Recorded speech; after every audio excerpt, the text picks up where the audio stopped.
Today I want to look at the sound differences between Pianoteq 7 and Pianoteq 8. And if you own one of the older versions of Pianoteq, it's a $30 upgrade. So is it worth it for sound alone?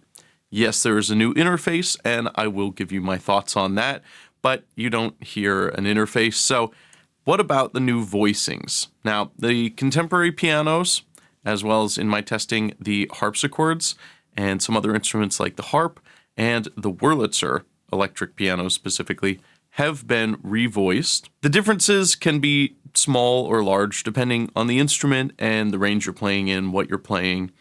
With the contemporary pianos, the best way I can describe it from my own tests and listening is that they sound more open, they're more real, they're less nasally in the mid-range. There's something going on in the upper mids in Pianoteq 7 compared to 8 that just has a slightly nasally quality in comparison. I never really noticed it being a big problem when I was using Pianoteq 7. However, there are some pianos, like some of the historical pianos, that just kind of bothered me, and I don't think they've been revoiced, but there are some things, there's some room for improvement. So overall, I think the changes are nice. With the Steinway Ds, it's mostly kind of subtle, but it's a step in the right direction. And they do sound, I think, side by side. Pianoteq 8 definitely sounds better. A little more real, more lifelike, more open sounding. And you can judge for yourself in these clips whether or not you think the difference is worth upgrading or not. As usual, there's chapters in this video. If you want to see particular instruments and you don't want to watch the whole thing, just jump to the stuff you want to see.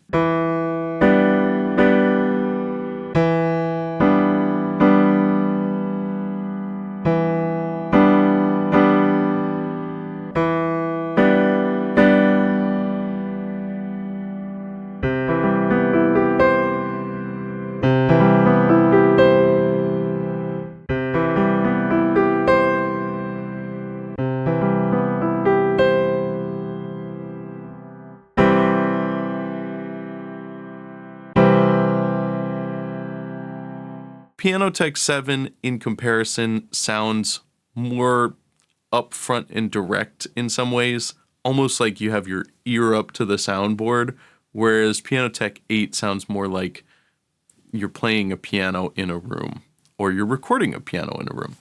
So I think that's a nice difference. I'm always happy to see that kind of stuff. So I enjoy that, and I look forward to seeing what they come out with next. The other two big differences in Pianoteq 8 are the interface, which got a total facelift, as well as the addition of a classical guitar, which I assume meant some new technology under the hood, that the classical guitar will only work in Pianoteq 8 and future versions. I am a guitar player, so I'm not personally as interested in a guitar in Pianoteq. However, I think it's really cool, and you can find some demos out there. It sounds good. I wouldn't say it's always 100% realistic compared to actually playing a guitar. And a lot of that comes down to arrangement too, and what you're trying to play with a virtual guitar. But I think it's really well done, and I'm glad to see them doing this kind of stuff. What I would really like is a realistic solo strings. So solo violin, viola, cello, bass. Strings, especially solo strings outside of a string section context, or something that I don't think I've ever heard really done very well with samples, and that is due to the limitation of the technology.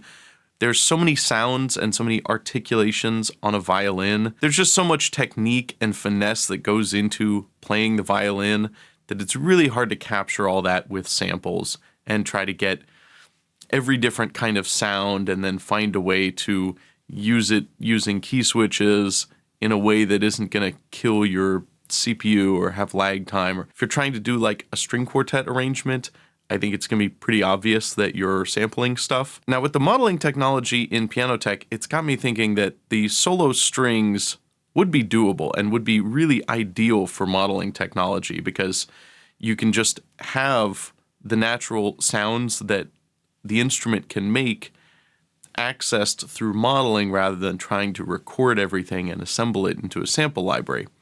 Now, I don't know how hard that would be. It's probably a big undertaking, It's hard enough to get something like classical guitar, which is comparatively easy compared to solo strings, I think. I just think it would be really awesome if they did that, and I think it could be kind of a game changer, could be maybe the best solo strings out there if they pulled it off well. I have no idea if they're working on that, of course, but that would be the top of my wish list when it comes to string instruments.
As far as the interface goes, I generally like it. The top section has a full-size picture of the instrument as well as the background, and the background will change based on the reverb you have selected, so you get a sense of what room the instrument is in, as well as what the instrument looks like. Overall, I think that section is great, really well done, and a nice touch It just kind of gives a nicer experience to Pianoteq. So I'm a fan of that. As far as the rest of the interface, it's basically the same, except they sort of did away with some of the more 3D, skeuomorphic looking design choices and went for a more flat approach. However, it's really not totally in that flat design camp yet, and it still retains some of the skeuomorphism, which I don't think is always a bad thing. Some things are a little bit in that uncanny valley between flat and fake 3D. As far as sound, there's no new features really, but there is a revoicing of the instruments, and that's kind of on the inside. So the presets are all going to look the same. It's not like they're just changing the EQ. It has to do with the instrument modeling itself and how that's been voiced.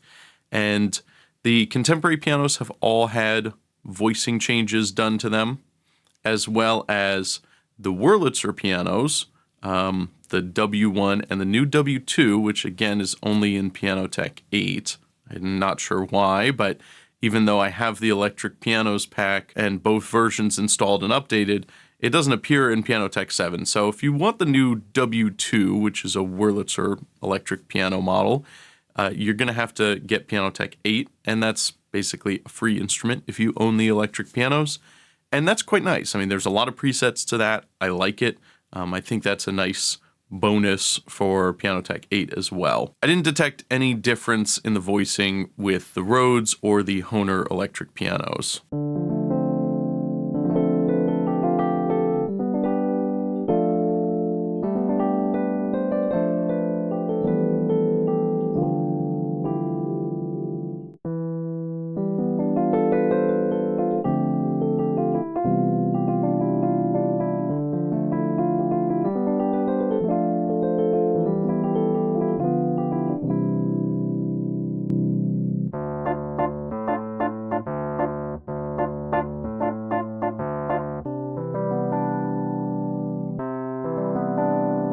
The historical pianos and the CP80 also seem to be the same.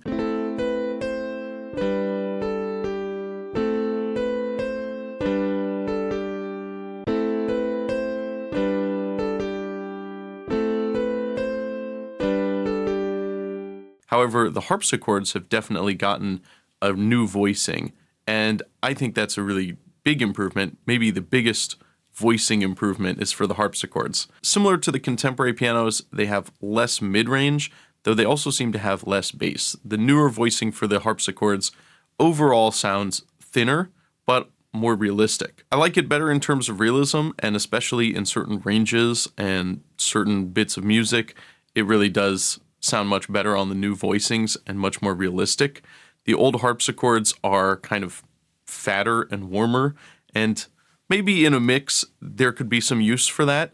I think both sound good. The new voicings are definitely more realistic, but they're also kind of on the thinner side, which is normal for a harpsichord. Harpsichords are not massive instruments like a piano, so it does make sense. But I could also maybe see, for mix purposes, the Pianoteq 7 voicing could be useful in certain scenarios. Maybe in a band context, maybe in a rock context or something where you want a little bigger, fatter sounding harpsichord. If you do, I don't know.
The differences on the electric pianos are purely on the Wurlitzer, so the W1 and the new W2.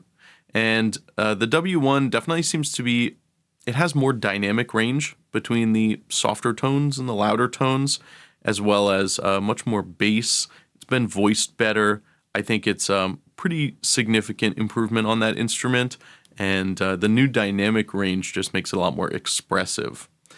The W2 is a new instrument that seems to only be available in Pianoteq 8. I have Pianoteq 7 and it doesn't show up, and in Pianoteq 8 it comes up. So it's part of the electric pianos set, and it's got a whole lot of new presets. It's a brand new instrument.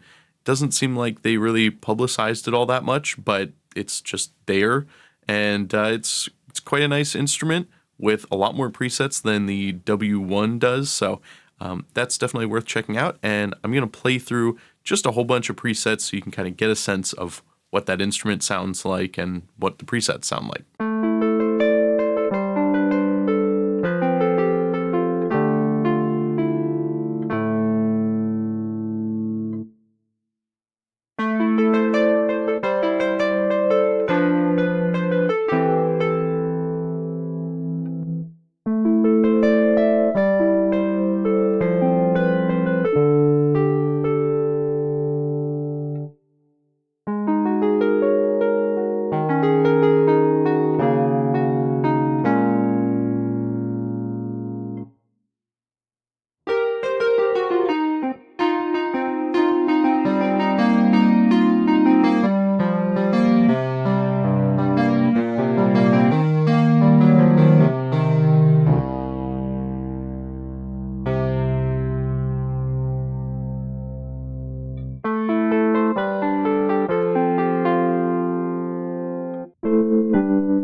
I am a piano tuner by trade, so I'm fortunate to get to play some of the world's nicest pianos, Steinway Ds, Bs, nice Yamahas, Kawais, Bosendorfer, you name it. And I've always really liked Pianoteq. I don't think any software instrument is going to be a one-to-one replication of the experience of playing a really nice big grand piano in a room. But as far as, software instruments go, I think it's really good. And I think that the incremental, perhaps, difference between Pianoteq 7 and 8 in terms of the voicing definitely adds a little extra realism. It addresses some things that kind of bothered me about Pianoteq 7 in terms of the sound. So I do like that. I do think that is a step in the right direction, and I'm always happy to see improvements made to the voicing because I think the software already sounds really great, and further refinement at this point is really kind of icing on the cake. But in certain scenarios, the difference between 7 and 8 is pretty significant in terms of 8 just sounding more realistic, more open, and a clearer sound, a more lifelike sound. It's a little darker in the top end, which is weird since I'm saying it sounds clearer. But again, it does sound more realistic there. And the mid-range is definitely more kind of open. So it's hard to put it into words exactly. Something about it sounds more 3D, which I hate when people use the word 3D to talk about sound, especially when it's stereo. Pianoteq 7, in comparison, sounds more upfront and direct in some ways, almost like you have your ear up to the soundboard, whereas Pianoteq 8 sounds more like you're playing a piano in a room, or you're recording a piano in a room. So hopefully you have a better sense of the differences in sound between Pianoteq 7 and 8, and whether or not you think it's worth upgrading for the better sounds or for the new instruments and the better interface. So, as always, please like and subscribe to my channel, and I'll see you in the next video.